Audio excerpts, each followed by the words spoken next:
sa magandang traits ng isang lalaki is yung pagiging maintindihan at mahaba ang pasensya. Pero minsan nakakalungkot kasi sobrang pagiging maintindihin nila, naaabuso sila. Dahil sobrang pagiging maintindihin nila, hindi na sila napagbibigyang intindihin. Dahil sila yung mahaba yung pasensya, kaya okay lang. Kasi hindi sila nagsasalita, kaya ayos lang.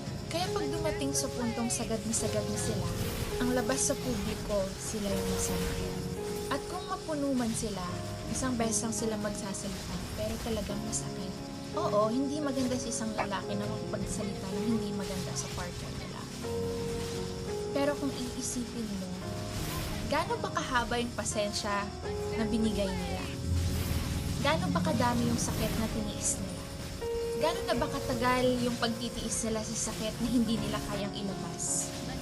Gaano na ba katagal yung pagtitiis nila sa sakit na hindi nila masama sa iba? Gaano na ba katagal yung paghihintay nila na naiintindihan mo sila? Mapakinggan mo sila. Maraming beses na rin silang nasaktan at nagpasensya.